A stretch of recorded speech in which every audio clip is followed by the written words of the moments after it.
Bonjour à tous et bienvenue sur le nouveau podcast de QI Basket. Ça fait plaisir là parce que ça faisait vraiment longtemps qu'on n'a pas pu parler basket. Et donc on va pas trop traîner, je vais vite vous présenter qui est là parce qu'on a beaucoup de choses aussi aujourd'hui à dire évidemment. Il y a Cam qui est là, bonsoir Cam. Salut tout le monde.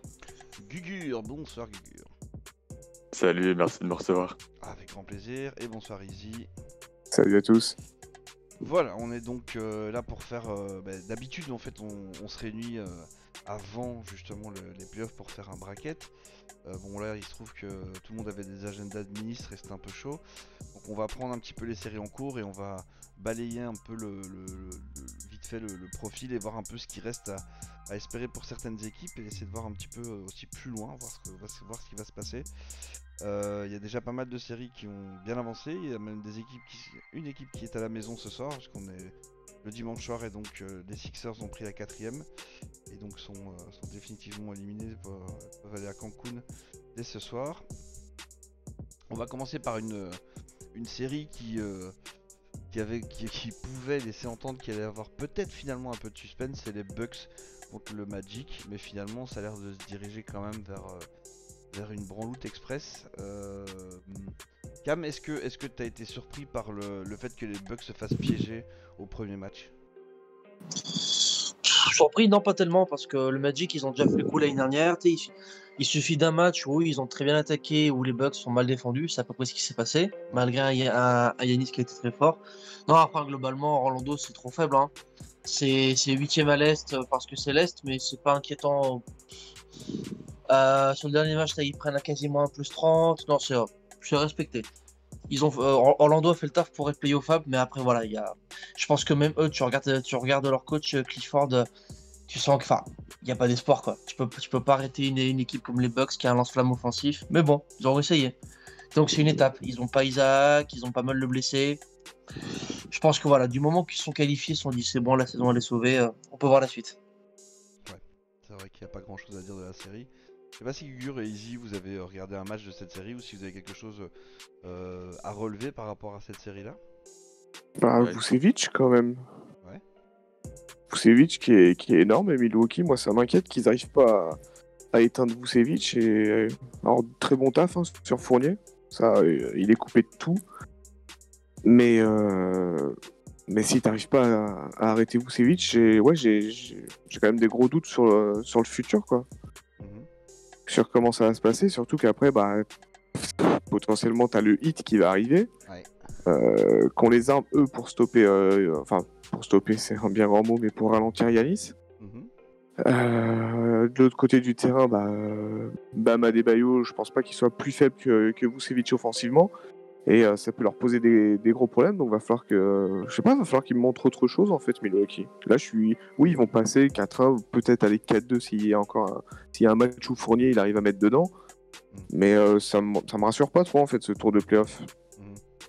Justement, justement Gugur, on parlait d'Evan Fournier, la série compliquée pour lui. Hein. Bah, c'est vrai qu'en plus, comme le dit Izzy, au départ il est pas mal défendu, mais on sait que la défense des Bucks va surcharger à l'intérieur. Donc Evan il doit mettre ses tirs ouverts. Il les met pas du tout. Mhm. Donc de là, si t'arrives pas à mettre tes tirs ouverts contre Milwaukee qui surcharge vraiment à mort en défense du cercle, c'est trop compliqué. Et de façon globale, le Magic a pas les armes extérieures pour venir les inquiéter sur une série, quoi. Donc effectivement, ça- ça reste logique. C'est vrai qu'on aurait pu attendre un petit peu plus d'Evan Fournier, de Terrence Ross, notamment à ce niveau-là. Mais c'est vrai que c'est assez compliqué pour le Magic. Mais je m'attendais quand même à une opposition. Enfin, ils prennent le premier match, mais tu sens que c'est un peu les gars de Milwaukee qui prennent le truc un peu par-dessus la jambe. Et derrière, dès que ça devient un minimum sérieux, ouah, c'est plus Bah, grand. de base, c'est compliqué, mais si en plus tu leur enlèves Gordon, Isaac, qui, à mon avis aurait pu au moins faire quelque chose face à Yanis, Carter Williams qui amène quelques minutes intéressantes, c'est tout de suite plus compliqué, ils sont très courts. Ouais, c'est vrai. Et c'est vrai que quand t'es un fan NBA un peu lambda, si t'es capable de dire 10 joueurs de l'effectif du Magic, t'es quand même déjà masterclass, quoi. C'est te dire que c'est compliqué pour eux. Level 2, c'est les Nets. Justement, on va parler de la série des Nets parce que j'avais écrit la preview entre autres avec les collègues de chez Q Basket. Et donc effectivement on savait que Caris Levert allait devoir sortir des grands moyens pour essayer de prendre un match et surtout il fallait qu'il soit pas tout seul. Bon là, plus la série avance, moins il y a de joueurs à Brooklyn. Donc il y a encore Joe Harris là qui vient de quitter l'effectif. Est-ce qu'il y a encore quelque chose à espérer côté Brooklyn ou bien c'est le coup de balai aussi qui les attend? Gugur, tu peux donner ton petit ressenti sur la série? Ah bah pour moi c'est coup de balai, mais Brooklyn fait quand même un taf pas trop mal. Jack Vaughn est hyper impliqué, tu vois, il défend ses gars et tout ça, mais juste Toronto c'est magnifique, quoi. Défensivement c'est beaucoup trop fort, offensivement c'est monstrueux aussi. Fred VanVleet passe encore un cap. Bon bah voilà, ils sont bien battus, il y a des mecs qui ont essayé de garantir un contrat pour l'année prochaine, on pense à TLC, se montre bien. Oui, c'était un peu, Et c'était un peu la mission de la série, enfin l'objectif principal pour les mecs qui jouaient la série, c'était de se montrer digne d'être là l'année prochaine, quoi. ouais, c'est ça, eux ils font de la Summer League plus, ils l'ont fait bien, ils sont bien battus, maintenant ils rentrent à la maison la tête haute, quoi. Bien joué à eux. Du coup, Izzy, qui est-ce que tu gardes pour faire lieutenant avec Kyrie Irving et Kevin Durant l'année prochaine? Bah, le problème, c'est ça, c'est qu'en fait, il y a des mecs qui font leur taf, mais l'année prochaine, le groupe il sera tellement renouvelé que même Levert, qui sera celui qui jouera le plus avec les Durant, Irving, etc., bah finalement, il va falloir qu'ils vont repartir à zéro parce que il va falloir qu'ils réapprennent un nouveau rôle, etc. Et je pense que le grand gagnant, bah, comme tu as dit, Gugur, c'est Luau Cabarro parce que lui, c'est un bon défenseur, il a pas besoin du ballon. C'est un espèce d'André Robertson. Et tu as toujours besoin d'un genre de mec comme ça. Bon, s'il rentre ses shoots, c'est mieux. Mais d'un mec comme ça qui est pas gourmand, qui fait le taf, qui est prêt à se jeter sur les ballons, qui fait tout. Mais leur expérience collective, finalement, Enfin, cette série, ouais, comme tu as dit, c'est une Summer League plus, mais je vois pas l'intérêt collectivement, puisque dès l'année prochaine, ils vont repartir à zéro. Qui est-ce que est-ce que Timothée, tu le mets dans le 5 ou tu le mets en sortie de banc? C'est compliqué. Moi, j'aime bien avoir un mec comme ça dans le 5 et pour me garder des vrais talents en sortie de banc. Donc, ouais, non, moi, ça me dérangerait. Tu Caris Levert du banc, quoi. Ouais, voilà, ouais. Un rôle mais... à la Williams totalement différent, hein, bien sûr, mais un leader de seconde unit, ouais, tout à fait. Ouais, je suis d'accord. Avec Joe Harris aussi, Joe Harris dans le 5, bien sûr. Moi, je mettrais, tu vois, plus Taurean Prince. Tu vois, je ferais un 3-4, je mettrais Kevin Durant et Taurean Prince pour mettre Prince à chaque fois sur le plus fort attaquant pour protéger Durant. Et ça me gênerait pas, je pense qu'il est pour l'instant au-dessus. Il est capable de défendre rien que sur son envergure. Ouais, mais tu vois, je pense qu'ils vont le protéger. Non, mais je pense qu'ils vont le ménager physiquement parlant. Tu vois, c'est Prince qui va faire tout le sale travail. Ça me serait pas étonnant pour moi. Ouais, qu'il fasse une saison un peu à la Kawhi même, hein, qu'il fasse pas beaucoup, qu'il loupe beaucoup de matchs Durant. Est-ce qu'on garde Jack Vaughn, Cam? Bah la réponse on l'a déjà, ils ont annoncé qu'ils le garderaient pas. Mais partant de là, par contre, je vois pas. Enfin, dans des coachs disponibles là cet été, il y en a pas des masses. Oh, il va y en avoir. Et c'est pas les meilleurs. Il va y en avoir, à mon Ouais. avis. Bah déjà Brett Brown. Je pense que lui, il est déjà en train de faire ses cartons, le mec. Claire. Non, après, ouais, enfin. Honnêtement, je saurais même pas dire quel coach il te faut pour cette équipe-là, parce qu'en fait, pour moi, il y a un embouteillage. T'as 4 guards, t'as quasiment 4 profils similaires. Bah, t'as Levert, bon, forcément Irving, comment il s'appelle, Dinwiddie. Et putain, comment il s'appelle le dernier? Ça va me revenir. Enfin bref, t'as un embouteillage de talent, enfin, c'est les mêmes profils, et au-delà de ça, ça manque un peu de soldats pour l'instant, je trouve, cette équipe. Enfin, à l'instant T, cet effectif-là, il est pas très complet. Ok. Qui est-ce que tu mets dans un trade alors pour essayer d'étoffer un peu? Dinwiddie, tu sondes, hein. Tu tentes un peu, hein. Il a quand même une bonne cote. Enfin, Levert, il va continuer à progresser. Il est jeune, il est loin d'être dans son prime, etc. Dinwiddie, je vois mal continuer à progresser. Je pense qu'il a un peu atteint son reach. Ça peut être un bon 6ème homme, un fort mec de rotation. Donc, tu vois, il y a plein d'équipes qui en auraient besoin, tu vois. Ouais, je suis d'accord. Après, pour les coachs, l'autre problème, c'est qu'il y a pas mal de rumeurs sur des assistants coachs qui pourraient prendre le rôle de coach en chef et qui n'ont jamais été coach principal. Mais à mon avis, vu les caractères qu'il y a, il faut un sacré coach. Là, hein. Ils vont prendre quelqu'un qui connaît le taf. Hein. Ou alors un Tyronn Lue, tu vois, un player's coach, comme on dit, tu vois. Ouais, c'est vrai que c'est pas. Entre guillemets. Surtout que Kyrie Irving le connaît bien, donc ça peut être faisable. Hein. Ça peut être faisable, effectivement. On va changer de série, une série qui donc, s'est terminée ce soir, donc Boston contre les Sixers. Un 4-0. Alors je veux bien qu'il n'y a pas Ben Simmons, etc. hein, mais c'est quand même bien raide. Hein. Gugur, qu'est-ce que t'as pensé de l'opposition des Sixers? Bah écoute, pour moi ça s'est joué défensivement pour les Sixers sur les 2 premiers matchs où sur pick and roll ils se font ouvrir en sortie d'écran. Donc t'avais Tatum et Walker qui prennent la balle, sortie d'écran, pull-up 3 points parce que Embiid est hyper bas dans la raquette. Il a fallu 3 matchs à Brett Brown pour faire remonter ton big, contester le tir et accompagner. Et à partir de là, ils ont réussi à faire des matchs accrochés. Sauf que c'est beaucoup trop tard quand t'es à 2-0, 3-0. Là, ce soir, Embiid, il était juste déprimé. Donc voilà, ça aurait pu être un peu plus serré si Brett Brown avait coaché. Enfin, il y avait des ajustements sur les 2 premiers matchs, quoi.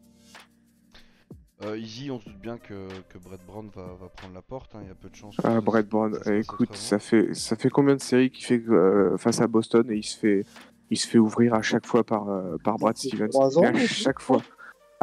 Et là, ce que tu dis, c'est vachement intéressant, Gugur, parce que c'est tout l'inverse de quand Horford jouait à Boston, où justement Embiid protégeait absolument pas sa raquette et il le faisait sortir à chaque fois. Il était derrière, en dehors de la raquette, et là il fait tout l'inverse. Moi je comprends pas Brett Brown, il s'ajuste jamais, ni dans le match, ni entre les matchs, ou trop tard en tout cas, et il se fait ouvrir à chaque fois. Alors ouais, il manque beaucoup de joueurs à Philadelphie, j'entends bien, mais là c'est. Si même des choses qu'on arrive à voir devant notre écran, lui il n'arrive pas à le transmettre à ses joueurs. Embiid, tu vois que ça le saoule, il a lâché totalement, il a lâché ses playoffs, il a plus envie de jouer, il n'y a plus rien dans cette équipe. Ouais, il a quand même essayé de montrer l'exemple et tout, il était volontaire, mais tu sentais vraiment quand même un défaitisme inhabituel. Ouais, son body language, il était au plus bas. Un leader comme ça, ouais. Déjà, dès le premier match, son embrouille avec Shake Milton, bon, ouais. ça m'a déplu un petit peu. Ouais. C'était pas terrible. Cam, il y a beaucoup de rumeurs du coup qui sont arrivées avec notamment des trades possibles de Ben Simmons, etc. pour rebâtir un peu l'équipe, ou bien de Joel Embiid. Est-ce que c'est un truc auquel tu donnes du crédit, ou pour toi c'est de la connerie? Bah alors, moi en premier, d'abord, supposons que j'ai la thune et que je suis proprio, je dégage d'abord le GM. Parce que Elton Brand, en fait, sur 2-3 ans, c'est une accumulation d'énormes erreurs, en fait. Parce que, bah là, on en parlait justement avant. Brett Brown, il a peu de solutions parce qu'en fait, il a aucun mec en fait pour stopper Tatum, etc. Harris, il est perdu en défense depuis le début des playoffs. Horford, c'est que la ruine de ce qu'il était. Richardson, il fait le taf, mais il est seul. Bon, Shake Milton, on va pas lui en demander 36 000, il shoot, c'est tout. Et en dehors de ça, son banc, c'est le désert. Il n'y a aucun joueur de. Tu prends leur banc, il n'y en a aucun qui est dans une rotation de contender. Et enfin, non, cette équipe-là, elle est trop mal branlée. Ils ont aucun cap, ils ont aucun moyen de négocier. Puis encore une fois, autant Simmons et Embiid, t'as une grosse cote. Mais enfin, franchement, si maintenant il faut faire le choix entre Simmons et Embiid, c'est chaud. Hein. Moi, j'ai adoré Embiid, parce que t'as quand même envie de voir son prime, etc. Mais à côté de ça, le problème reste le même. Si tu lui mets pas 4 shooters ou au moins 2 playmakers, t'iras jamais loin. Quoi. Tu peux avoir Dwight Howard, si t'en fais rien, tu progresseras pas. Quoi. Et tant que le GM changera pas, parce que Elton Brand il appuie beaucoup trop sur le bouton rouge, c'est inquiétant. Cette équipe-là, elle est mal branlée depuis le début. La seule solution, ouais, parce qu'ils sont quand même bien attachés les pieds et les poings avec Horford. La seule solution, c'est quoi? C'est prendre tous tes pics et balancer Horford et essayer de prier pour qu'il y ait un pigeon qui dise oui de l'autre côté. Moi, je vais prendre le cas de la franchise que je suis le plus, Memphis. Tu me files Horford et 2 pics. Moi, je t'envoie Dieng pour dilapider un peu dessus, ça s'équilibre. Parce qu'en fait, c'est ça. Hein, là, personne voudra de Horford ou pour. Enfin, là, il faut brader. Il faut vraiment brader. Tu peux pas faire des stretch, etc. Mais là, Philly, ils sont partis pour se manger 2 ou 3 ans de bordel. Hein. Ah, c'est clair. Ça peut aller vite. Hein. Tu vois, genre, si t'arrives le soir de la draft et que tu peux chercher Anthony Edwards contre Ben Simmons, par exemple, tu peux essayer de vite repartir, quoi. Faut te libérer du cap et... Tu peux, mais après, voilà... Enfin, il faut trouver une équipe qui prendra la carotte, quoi. Et tout le monde s'appelle pas les Kings ou les Knicks, quoi. Ouais, surtout que ça c'est quand même la situation financière des franchises, elle est pas excellente, donc ça va être compliqué de lâcher du lait. Je vais regarder Horford, il est à 28 millions l'année sur 4 ans. Putain. Il en restera 3. Toi tu voulais mettre Dieng dans ton trade, mais Dieng c'est 16 millions. Donc Ouais, bah après, tu vois, tu mets un Kyle Anderson, un truc comme ça s'équilibre, tu vois, mais quoi, voilà, en tu vas fait, acheter il pour faut. Kyle Anderson? Si tout se passe bien, on draft Cassius Stanley en second tour, tu vois. Après, c'est du what if, hein. Là, je dis ça, mais l'idée, c'est que voilà, en fait, si tu veux trader Horford, faut que tu te récupères soit deux fins de contrat ou que tu balances de pique, mais dans tous les cas, en fait, Philly se feront avoir. Faut pas qu'il parte dans l'idée qu'ils vont récupérer un truc intéressant. Faut qu'il Ouais, dégraisse. Ouais, là, tu t'es peux dans une t'aller voir les reconstruction Blackhawks. courte, quoi. Ouais, ça va. Compliqué. Ouais, je te dis, Ça va être compliqué. tu vas voir les Mavericks, t'essayes, tu vois, t'as signé plein de mecs à l'été, genre Powell qui est blessé, etc.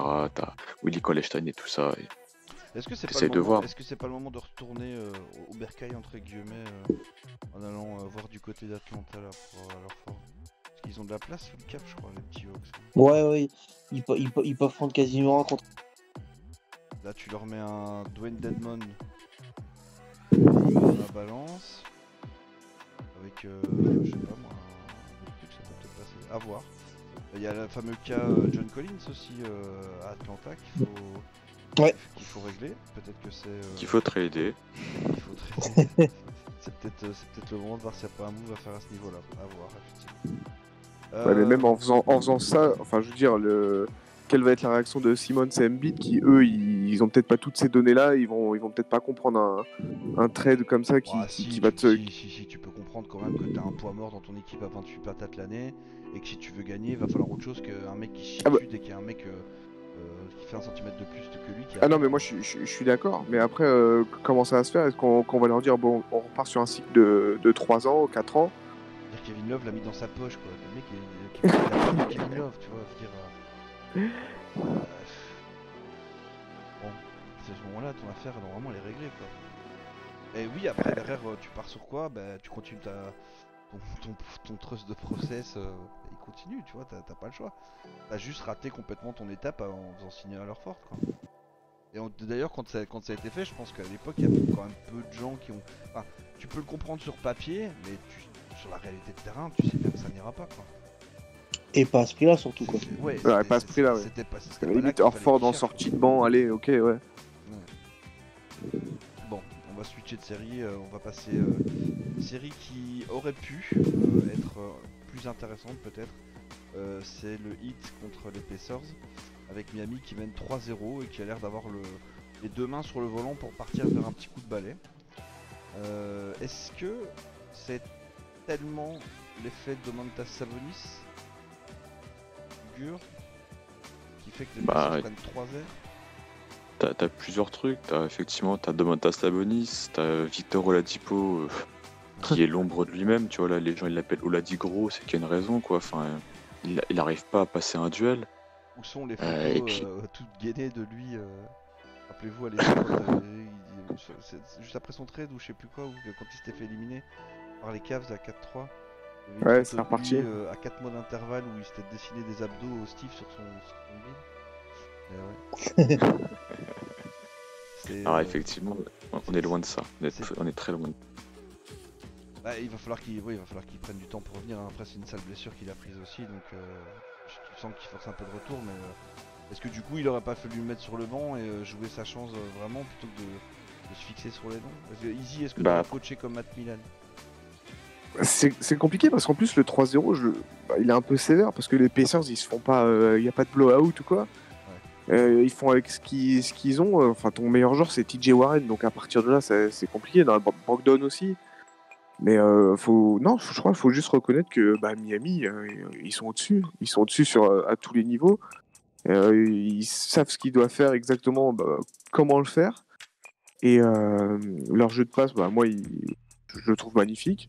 Défensivement, ils ont monté d'un cran par rapport à la saison, dans cette bulle. Et puis, Dragic, je sais pas, il a quel âge? 25 ans en fait? Non, je donne beaucoup de crédit moi à Miami. Et puis, Spoelstra, qui moi Moi, je lui fais une statue à ce mec-là parce que tout ce qu'il touche, c'est de l'or. Mhm. Et non, Indiana ne démérite pas, quoi. C'est juste que, faut reconnaître, voilà, Miami est juste trop fort.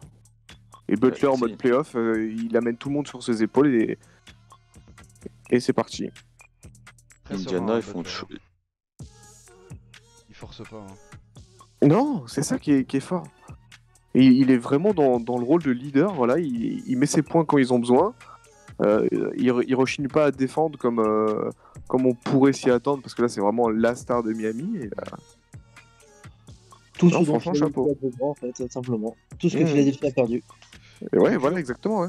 Dur, est-ce que tu prolonges Macmillan avant les playoffs? Ouais, moi je le prolonge, je trouve qu'il fait un vrai bon travail. Tu vois, genre, les joueurs ont confiance en lui, j'aime bien ce qu'il fait. Là, il fait le choix sur cette série de. De toute façon, Indiana est une équipe qui aime bien défendre à l'intérieur aussi. Bon, en face, Miami rate pas un tir. Duncan Robinson est à plus de 50% à 3 points. Tu vois, il en a pris 23 d'affilée. Bon, malheureusement, tu tombes sur plus fort que toi, encore une fois. Moi, j'aime bien le travail que fait Indiana. C'était une vraie bonne série à regarder. Je conseille aux gens de la regarder, de la faire en replay. Ouais, je te- Et effectivement, le résultat est dur. Est-ce que t'as pas l'impression quand même que Macmillan c'est un coach de saison régulière mais pas un coach de playoff? On va demander à Cam. Bah alors après, ce qu'il faut voir, c'est qu'en saison régulière, il avait quand même un poste 4 qui était énorme, hein, qui faisait quasiment du 20-15 à chaque match, etc. Macmillan, en fait, il a jamais eu, à part la saison où Oladipo arrive, il a jamais eu son groupe à 100%. Cette année, heureusement qu'il y a Brogdon et Sabonis qui font le taf, parce que pour le reste, Turner, il a été absent. Là, il s'est un peu réveillé en playoff, mais avant ça, enfin voilà quoi, Là, ils l'ont prolongé 1 an, et je pense vraiment que c'est l'année de la dernière chance pour voir où ce groupe peut aller. Ouais. Par contre, si ça passe pas, il restera pas, je pense, mais dans ce groupe-là, il y en a pas mal qui vont bouger. Oladipo, le hit lui fait de la gratte, hein, étrangement, quand tu mets des branlées à ton équipe, à l'équipe adverse, ça donne envie de partir. Non, et puis surtout, après, cette équipe-là, je pense vraiment que si l'an prochain, elle passe pas un tour, ça va exploser. Mais attends, moi j'ai Bon. une question à te poser du coup, ou à vous poser. Ouais. Mais Turner, Sabonis, au bout d'un moment, vous trouvez ça viable pour le futur ou vous débarrassez de l'un des deux? Turner, Surtout que Sabonis, il est meilleur en 5 qu'en 4. Donc partant de là, Turner, moi j'ai du mal. Des mecs qui font 2m10 qui prennent pas de rebond en 2020, c'est quand même compliqué. En attaque, certes, il shoot, etc. Mais putain, avec le physique qu'il a, s'il est beaucoup plus agressif, franchement, il serait chiant à défendre, hein. Et c'est pas le cas. Mais surtout que de temps en temps il prend des coups de chaud et il te met des gros blocs, il flex comme un porc, mais c'est vrai qu'il est capable le match d'après contre le même opposant de se faire manger la tronche au rebond, mais vraiment quoi. Là, sans Sabonis, moi j'attendais à ce qu'il explose. C'est ça? Et en voyant ça, Mais c'est moi, ce mon c'est ce avis, qu'il fallait c'est qu'il arrive. je commence à sonder le marché sur Turner, hein. Quitte à même prendre un Gordon pour le mettre ailier fort et mettre Sabonis en 5. Comme ça fera un peu plus moderne. Et puis au moins Gordon, il n'aurait pas moins de gens dans les pattes, moins de Isaac, etc. et de Bamba. Ouais. Et je sais pas, je trouve ça plus intéressant pour les Pacers et pas inintéressant non plus pour Orlando qui. Turner, au moins, on verrait ce qu'il donne. Peut-être moins de pression, Vucevic beaucoup plus offensif, je sais pas. Ouais, je suis assez d'accord. Moi, je prends Turner et je le monnaie. Il y a forcément des gens qui ont besoin de lui quelque Ouais, part. tu sondes au moins, quoi. Ouais, voilà. Minimum, Mais tu sais, regardes un petit peu. Turner, tous les ans, les journalistes, ils disent, tu sais, ils le prennent tous en Factor X. Chaque fois qu'il y a un truc de playoff, ils disent, alors peut-être que cette année, Turner, il va, et en fait, il fait jamais, quoi. Donc, Ouais. à un moment donné, Il a 18 tu te millions résignes. l'année, donc ça va, hein, c'est pas dingue hein, comme move à faire. Je reviens sur Atlanta, mais comme Atlanta ils se sont mis une pression un peu de la l'année prochaine de ou bien c'est les playoffs ou bien tu vas te faire foutre. Ça peut être long. Hein. Ouais, après, ils sont allés prendre Capella, ils veulent jouer avec 3 ailiers, mais je pense pas que ce soit Atlanta, mais en tout cas, il y aura des équipes qui seront prêtes à aller le chercher largement. C'est un bon joueur NBA, Turner. Oh, Sacramento, hein, mon pote pivot. Houston? Bah si, ils ont Bagley. Ouais, bon. Aux Rockets non? Pas possible? Trop grand. Non, mais Rockets, après, si Et ça explose, parce que ça marche pas, s'ils se font sortir au premier ou au deuxième tour, D'Antoni, sans doute qu'il se fera virer, puis ils vont peut-être changer de fusil d'épaule, et puis bah, va bien falloir reprendre des pivots à un moment. Mhm. Ouais, parce que ici, ils ont l'habitude de faire une série de playoffs et puis de changer quand même de manière assez drastique une partie de leur effectif, donc ça pourrait se faire. Hein. Il y a en tête à Eric Gordon à 14 millions, peut-être que c'est sa dernière saison. Tu peux avoir à Covington, il a un bon contrat, donc c'est un bon shooter, donc je pense pas qu'ils vont le virer. PJ Tucker, peut-être éventuellement, pourrait sauter. Ouais, PJ Tucker, après, il est vieux, lui. Hein. Ouais, mais bon, en même temps. Non, mais ils ont des joueurs intéressants à trader, oui, ça c'est c'est sûr. sûr. À faire, tu vois, si tu mets ça dans la balance, ça peut peut-être éventuellement passer, hein, pas dans quelle mesure. Ça te ferait PJ Tucker, TJ Warren, et Phoenix Sun 2015. Ouais, c'est pas faux. Ok, on va avancer d'un tour un peu pour faire un peu nos. Non, pardon, on va changer de conférence. On refera un podcast pour les demi-finales et le tableau final. Côté Ouest maintenant, donc on a les Lakers qui ont mal commencé contre Portland et puis qui ont fait, on va dire, 2 matchs plus sérieux. Pas dingue, mais c'était quand même un petit peu plus sérieux. Cam, qu'est-ce que tu penses de la série pour le moment? Et où est-ce que tu la vois aller pour toi? Bah, cette série, elle est cool, hein. Franchement. C'est deux dynamiques différentes. Portland, ils sont arrivés chaud bouillant en playoff. Bah, moi j'ai vécu le play-in avec un Lillard et un Melo inarrêtable. Donc, c'est une très belle expérience hein, quand t'es fan de Memphis. Mais au-delà de ça, bah, les Lakers, de l'autre côté, ils sont arrivés tranquilles en playoff. Hein. Du moment qu'ils ont été premiers, ils sont pas inquiétés. Premier match, ils se prennent une tollée, mais après, t'as deux des meilleurs mecs à leur poste. Autour d'eux, c'est faible. Hein. Danny Green, il met pas un shoot, etc. Mais c'est costaud, ça défend bien. Ça va mieux. Mais putain, entre lui et KCP. Ouais. Mais non, après, globalement, ils ont bien réagi. Nourkic, là, il commence à tirer la langue physiquement. Je vois pas Portland le reprendra. En plus, il y a Rondo qui va rentrer. Est-ce que tu penses que ça peut être bénéfique, Gur, la rentrée de Rajon Rondo? Disons que Rajon Rondo, il est bien pour un truc, c'est qu'il lit bien les attaques adverses. Donc même, tu vois, s'il pèse pas sur le jeu, rien que de l'avoir sur le terrain 3 minutes en disant, écoute, ils vont faire ça, ça te permet de t'ajuster. Ouais, mais Rondo, il a vraiment un truc où, tu sais, pour moi, il a un futur de coach, ce mec-là. C'est qu'il regarde, il te dit, le système, ça va être un floppy. Et c'est un floppy. Tu fais, waouh, c'est vraiment fort, tu vois. Genre, il a une oreille cachée dans le coaching adverse. Donc c'est très bien. Après, ça passe vraiment par l'adresse. Hein. Il a dit, tu l'as dit aussi, en arrivant dans la bulle, ils étaient 22e sur 22 ou à 3 points. Voilà, quand les Lakers mettent leur shoot, forcément ça va mieux et il faut que ça continue là-dessus, quoi, reprendre du rythme. Ouais, effectivement. Easy, ton regard sur la série là, ça donne quoi? Bah, le Portland, c'était le pire match-up au premier tour pour les Lakers, sans être dramatique. Hein. Les Lakers vont passer, mais voilà, il suffit d'un match de Davis et qui à Portland peut stopper Davis. Donc là, ils montent en pression tranquillement, les Lakers. Je me fais vraiment aucun souci pour eux. Ça va se faire. Allez, moi je mets 4-2 pour les Lakers. Je vois bien Portland refaire un match de fou avec Lillard ou McCollum. Mais il n'y a pas raison de s'inquiéter pour eux. Hein. Pour toi, ça passe tranquille à 4-1? Non, 4-2, je redonne un à Portland quand même, histoire de revivre un bon Lillard game. Mais voilà quoi. Non, tranquille, tout en contrôle quoi. L'autre club de l'autre franchise de Los Angeles a pris aussi un sale premier tour hein, avec Dallas. D'ailleurs, le match est en cours pour le moment. On est à 110-101. On est à moitié du quatrième quart. C'est quand même une série assez intéressante. Ça montre quand même que les Clippers ne sont pas si super machines que ça. Ou est-ce que c'est vraiment Dallas qui est fort? On va demander à Cam.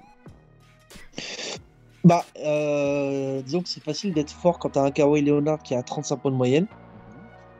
Et non, par contre, au-delà de ça, cette équipe-là, elle rassure pas parce que je te dis, enlève Kawhi.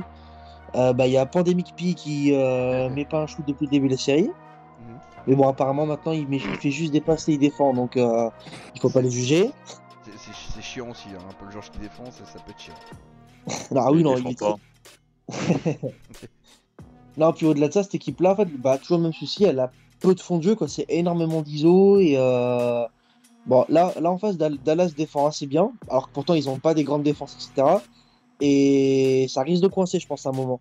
Et en plus, c'est des sales caractères dans cette équipe-là. Et je sens pas le collectif, en fait. C'est des grosses individualités, mais voilà, encore une fois, t'as Leonard qui met tout le monde sur son épaule et un grand coup de fade away. Mais en dehors de ça, je sais pas, je suis sceptique. Est-ce que Dallas peut créer l'exploit, Gugur? Je pense pas.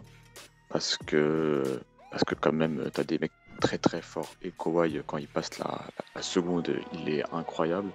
Par contre, Dallas expose, comme le dit bien Cam, une faiblesse de Clippers, c'est que t'as pas de fond de jeu, quoi. Genre, c'est je prends la balle, je fais pick and roll, j'attaque, je fais du poste bas. Si t'as un floppy pour nous Shamet et ça s'arrête là. Et puis défensivement, Paul George et Kawhi Leonard prennent pas leurs responsabilités.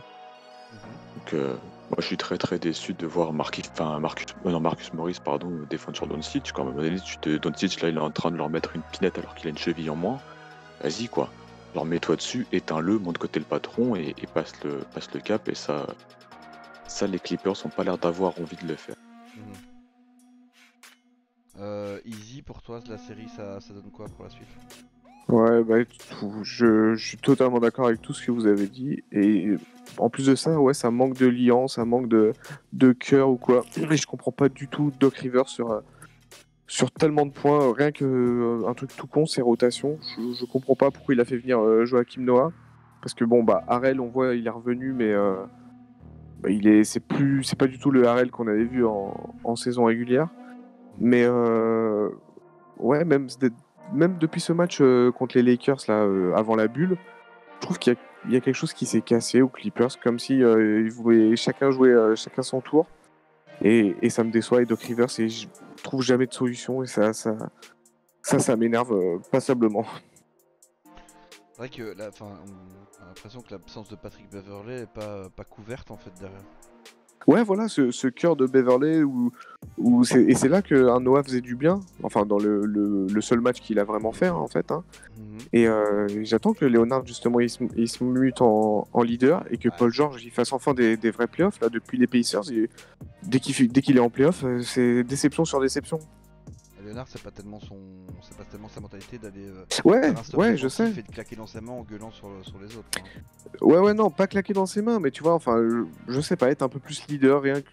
Je sais pas, Après, oui, c'est sûr, c'est pas sa qualité première, loin de là, mais. Ou au moins créer pour les autres, quoi. Parce qu'il fait comme tu l'as dit, des fade-away très bien, mais provoque et lâche ton ballon pour des shoots ouverts, et ça, y a pas. Et Marcus Morris, c'est pareil, c'est un très bon joueur de 1 contre 1, mais tu peux pas lui demander d'être le mec qui va faire l'extra passe, non, c'est pas possible, il sait pas faire.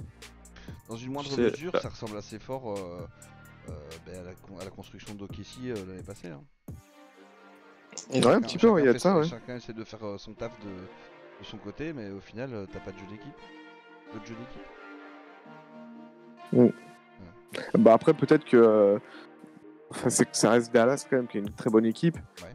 Et ça va peut-être les mettre en jambe pour la suite des playoffs. Enfin, j'espère pour eux. Aujourd'hui, il y a quand même Doncic qui a un pied en moins. Porzingis c'est pas là. Il reste 5-34 dans le quatrième quart. Dallas est de 27 points quoi. Ouais, alors qu'ils voilà. Alors qu'ils étaient derrière. À la mi-temps. après, tu vois, la grosse différence qu'il y a surtout entre Carlisle et Rivers, là, ça se voit sur ce match-là, mais surtout sur ceux d'avant. Carlisle, il a besoin d'un coup de chaud, il fait rentrer cette Curry, il met quelques shoots, il sort, il rentre, il gère ses rotations. En fait, c'est là où tu vois une grande équipe. Carlisle, il a des mecs qui sont moins bons, mais ils les utilisent beaucoup. Enfin, ils sont juste mieux utilisés. Cette Curry, quand il rentre, il te met le bordel, etc. Et de l'autre côté des Clippers, t'as vraiment l'impression du putain, je suis emmerdé. Vas-y, Lou, il rentre. En fait, voilà, ils ont 3-4 mecs, c'est leur go-to guy, mais en dehors de ça, c'est faible. Ouais. C'est vraiment faible tactiquement, quoi. Ouais, Carlisle, c'est un peu comme Nick Nurse qui fait confiance, comme tu as dit, au mec chaud et voilà, il y a un système derrière, il y a des passes. Fred VanVleet, il les fait pas tout seul ces shoots, il les fait parce que voilà, il y a 3 passes avant, il y a Siakam qui est collectif, et je retrouve ça un peu chez Dallas, le jeu des Raptors. Ouais, c'est vrai, il y a un peu de ça aussi. On parlait de Ouais. Casey justement tout à l'heure. Là, on a une série en cours contre Houston. Houston gagne 2-1 pour le moment. Casey a pris le dernier match. Il n'y a toujours pas de Russell Westbrook dans cette série. Est-ce que OKC peut remonter la pente, Gugur? Je les vois pas remonter la pente parce que ils sont un peu perdus. Tu sais, il y a le fait de se dire ils ont Steven Adams, il faut réussir à faire marquer Steven Adams, mettre des fautes sur les pivots entre guillemets de Houston, donc PJ Tucker et tout très rapidement. Ils se sont focus là-dessus, focus là-dessus, focus là-dessus. Ils se sont un peu enfermés et c'est comme ça qu'ils perdent les 2 premiers. Donc après ils ont Chris Paul hein, qui est un métronome normalement qui exploite bien les mismatchs et qui s'est un peu remis dedans, mais bon je vois Houston quand même passer assez tranquillement vu l'efficacité de ce basket et comment tout le monde semble s'épanouir dans ce basket là quoi. Je pense à Jeff Green, PJ Tucker et McLemore qui font des trucs phénoménaux. Easy. Ah, écoute, moi j'ai pas vu un seul match de cette série, je vais pas faire le mytho de quoi, donc je vais vous écouter et je vais boire vos paroles. Ok, Cam. Est-ce que t'as regardé un peu Même raisonnement que Gugur. Moi, j'adore cette équipe d'OKC, mais ils sont coincés. Ils n'arrivent pas à s'adapter justement à l'ultra small ball de Houston. Et en face, t'as Harden, quoi. Même si Gilgeous et Chris Paul sont bons en défense, ça suffit pas. Et ils ont pas de. Comment dire, c'est une équipe qui score et qui défend bien, mais il n'y a pas de tueur. Toi, t'as pas de mec qui va prendre la balle, allez hop, je te mets 30 points, on met tout le monde sur l'épaule, etc. Chris Paul, il peut plus le faire parce que il y a un moment, c'est plus de son âge. Gilgeous, il a pas un jeu qui est assez varié pour l'instant. C'est une bonne équipe de régulière pour l'instant, mais voilà, elle est pas prête pour affronter Houston en playoff. Ça manque C'était encore bon. de. Ça manque un peu de. Peut-être pas de vétéran, mais ça manque d'un. De liant, Un toi, scoreur, un de scoreur, vécu. peut-être. Ouais, ou même un mec capable d'empiler 20 points par match sans réfléchir. C'est ça, Bah, puis après, tu vois, Donovan, entre guillemets, il prend le risque, tu vois, il fait jouer le Luguensdorf, Sandro Robertson joue un peu aussi. Tu sens vraiment que c'est une série pour tester, pour voir qui en vaut le coup et qui en garde. Pris pour l'année prochaine. Et Ouais. le résultat serait pareil avec Westbrook? Oh non, avec Westbrook, il prendrait deux baffes, je pense. Non, mais je veux dire, Houston gérerait autant avec Westbrook apte à jouer? Le problème qu'il y a, c'est que Adam, du coup, ils arrivent pas trop à le jouer, donc niveau protection de cercle, c'est pas ouf. Mais si tu mets Westbrook qui peut driver et Harden qui met ses mi-distances et ses 3 points, c'est chaud à défendre. Mais ouais, le plus là serait le même, mais la manière serait différente, je pense. Ouais, t'as toujours Harden qui peut percuter sur son drive et kick out sur Westbrook qui peut à ce moment-là se lâcher dans la raquette. Donc ça ferait 2 problèmes à gérer. Je pense que si Westbrook était là, ce serait peut-être bien le même score, mais ça finirait quand même avec 4-1 au final. Je pense. Je vois pas spécialement qu'ici le problème qu'a OKC, c'est que surtout pour attaquer, parce que ils adorent faire jouer Gallinari loin du ballon, sauf que comme Houston switch surtout, ils n'arrivent pas à créer de décalage, donc Gallinari galère. Il doit vraiment juste littéralement il pull up sur les autres. Et à côté de ça, en drive, ils n'arrivent pas, tu vois, Gilgeous n'arrive pas à passer, aller jusqu'au cercle, à créer la différence. Donc offensivement, OKC galère vraiment plus que défensivement, quoi. Défensivement, ils savent ce qu'ils vont prendre dans la tronche, mais ils n'arrivent pas à marquer. Et Houston, on se fout de la gueule de la défense à juste titre parfois, mais il faut reconnaître que là, ils les maîtrisent totalement. Après, c'est parce que, comme tu l'as dit, il y a peut-être pas non plus une force de frappe complètement incroyable en face non plus.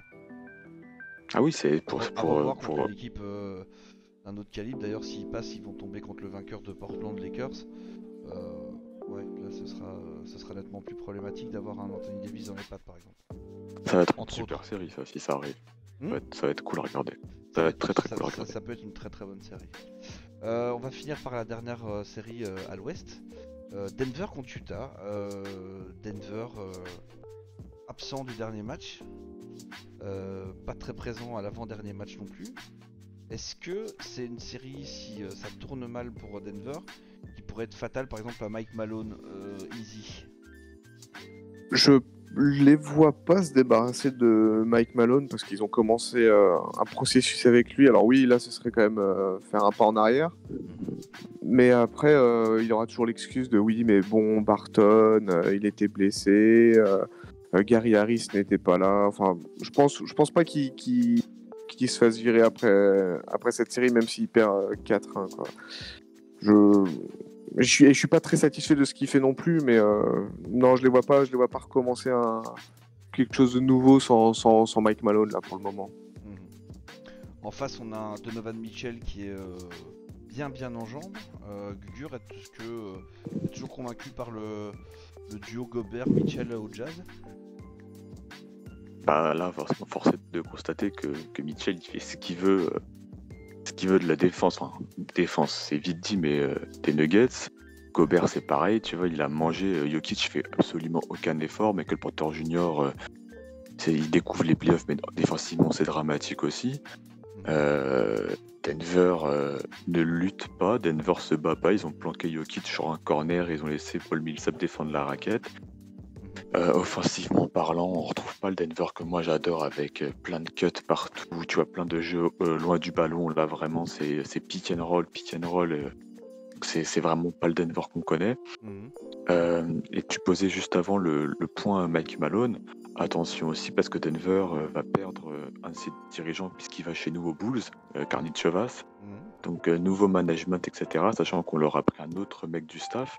Ça peut y avoir du gros changement à côté de Denver.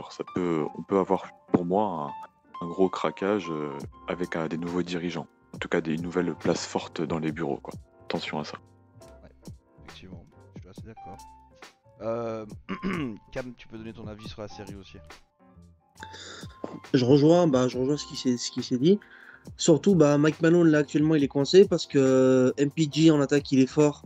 Mais putain, en défense, c'est un tréteau, quoi. Et tu peux pas. Cam, ça te plaît? Tu peux pas aligner un mec comme MPG super longtemps sur le terrain parce que Mitchell est en feu. Et ce qui est effrayant, c'est que le meilleur défenseur extérieur de Denver, c'est Jamal Murray, qui est un mauvais défenseur de base. Donc là, en fait, ils ont juste appris à être très fort pour que Gary Harris et Barton reviennent, au moins un des deux. Parce que sinon, en fait, franchement, t'es Queen Snyder, tu t'embêtes pas. Hein. Un pick and roll, tout le monde s'écarte et t'envoies Mini Wade s'empaler sur le vieux Kitchen.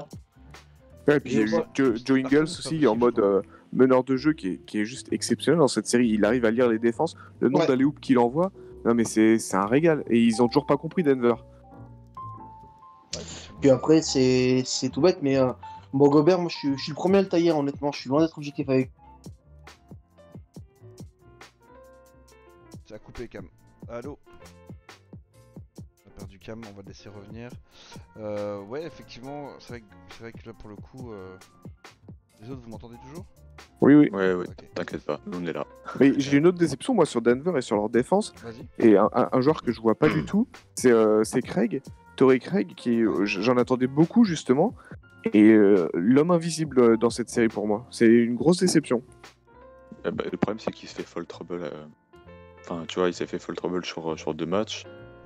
Oui, non mais j'entends bien, mais ouais, voilà, c'est ça, ouais. Alors c'est peut-être un problème de confiance, ouais, comme tu dis, mais c'est le joueur de Denver qui me déçoit le plus parce que Porter Jr., voilà, c'est ses premiers playoffs, comme on l'a dit, et puis ça a jamais été un foudre de guerre en défense.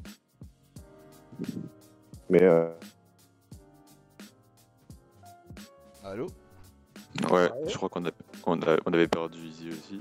On a perdu. Il y a eu un moment de silence. Bah oui, c'est parce que t'étais déconnecté. Donc je suis sur Rocco du coup. Ouais. T'en étais à ton explication, donc tu peux reprendre sur Denver contre Utah. T'étais le premier à critiquer Rudy Gobert. Ah, pardon. Je disais, je suis le premier à critiquer Gobert parce que, il a pas de nouveau poste, c'est un pivot hyper fruste. Par contre, dans l'agressivité, il est en train de manger Jokic.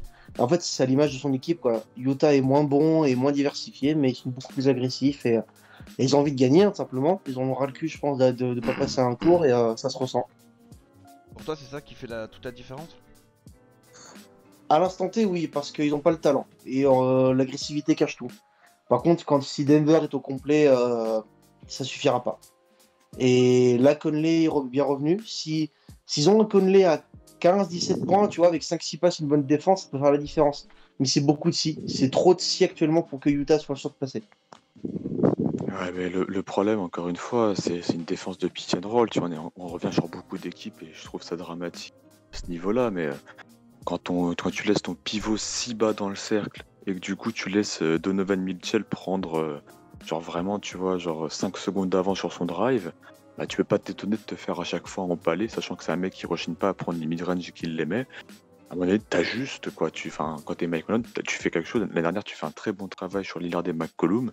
Je trouve ça quand même très, très dommage de pas réussir à reproduire quelque chose contre une équipe qui a moins de menaces que Lillard et McCollum, sans manquer de respect de Donovan Mitchell. Ouais, tu sais, c'est le même problème que Milwaukee. Hein. Ouais. Pour vous, ça se termine à combien la série? Moi, je suis 4-2 Jazz. Ouais. 4-3 Denver. Ah, il va jusqu'au bout. Ouais. Ouais, j'aime ça, j'aime. Moi, je vais faire le fanboy aussi, 4-3 Denver, parce que j'ai envie de... Cette équipe, elle peut faire mieux que ça, mais attention. Attention. Moi, je vais mettre 4-3 Jazz. Bah, des matchs 7, c'est cool. Ouais, ça serait bien parce que c'est vrai que pour le moment, il n'y a pas vraiment de série qui a l'air de se tendre un peu là. Il faudrait voir le résultat de Clippers contre Mavericks là, ce soir parce que si Dallas peut revenir à 2-2, évidemment, ça change quand même un petit peu la suite de la série, mine de rien. Surtout si Porzingis revient et que Doncic arrive à rester sur ces deux béquilles, ça peut être sympa.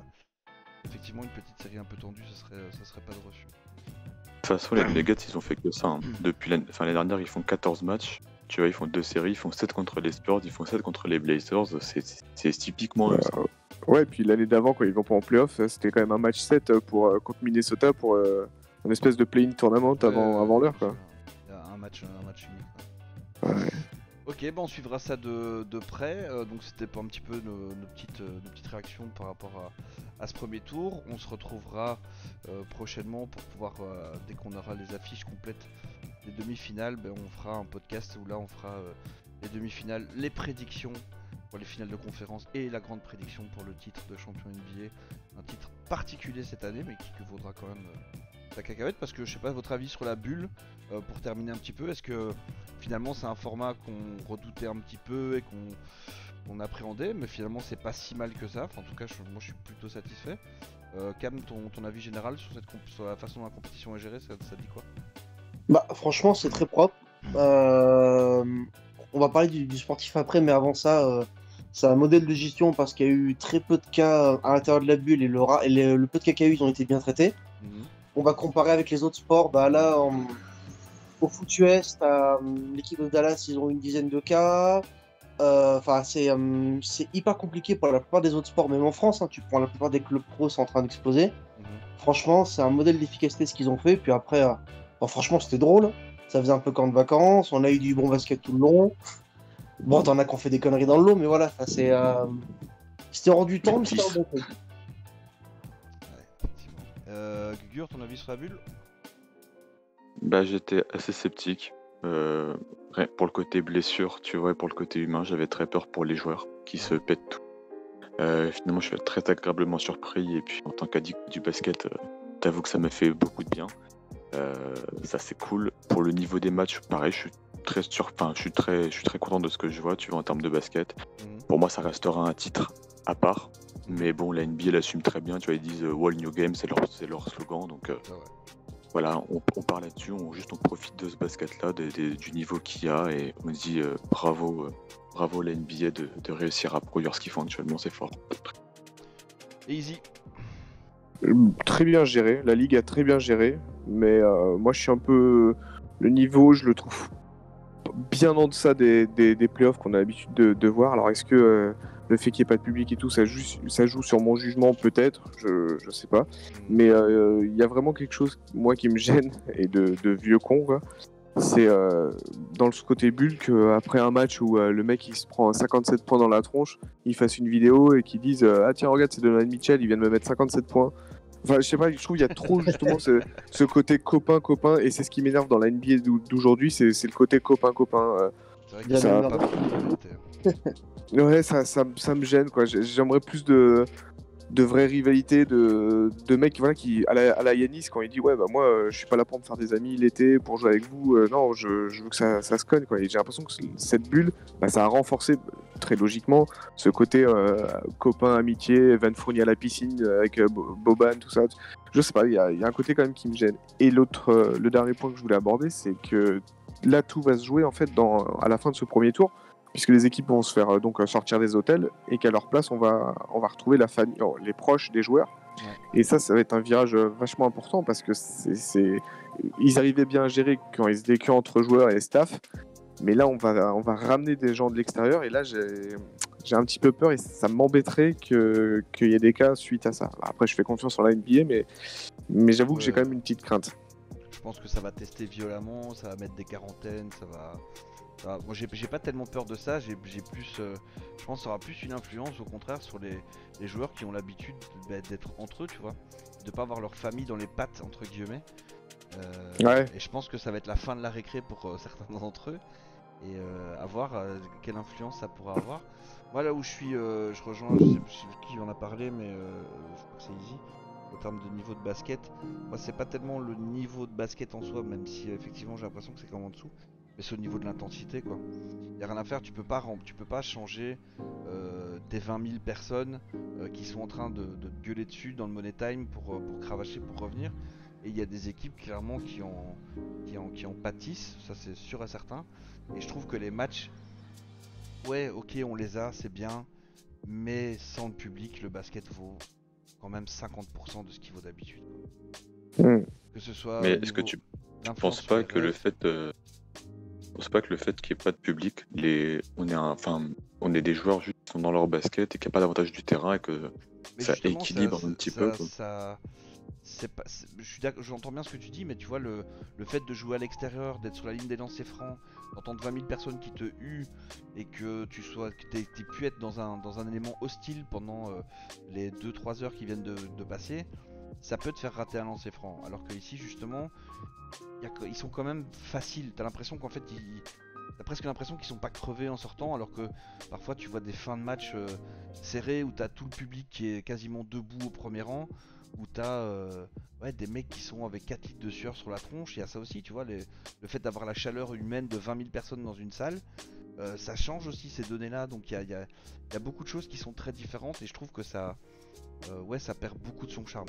Vraiment beaucoup de son charme quand il n'y a pas de public derrière qui est là pour pousser un peu le truc. Mais Après, tu me diras, c'était Dragic qui en parlait là, juste après la victoire du 8. La grosse différence qui se fait, surtout, il y a le fait, les mecs ont pas à se taper 5-6 heures d'avion back-to-back pour faire rentrer à ça sur le Miami. confort, je peux tout à fait l'entendre.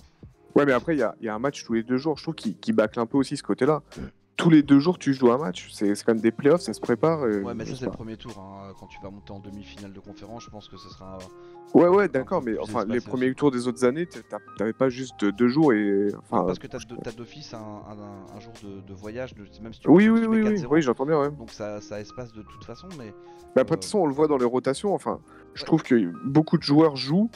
Alors que normalement en playoff, tu vois que les rotations se réduisent à 8 joueurs et un truc comme ça quoi. En fait, je trouve que les bons joueurs ça dépend des équipes.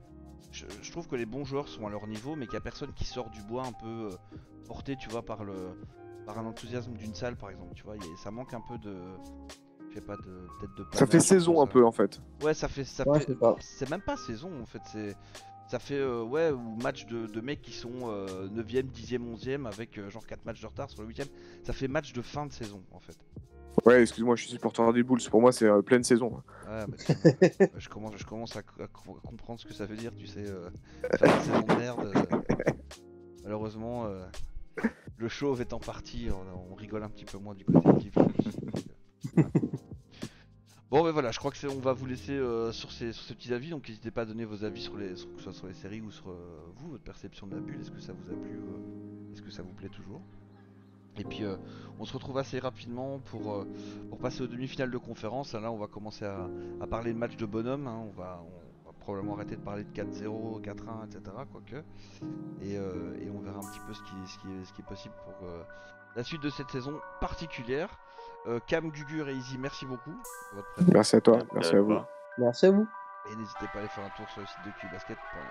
Ciao.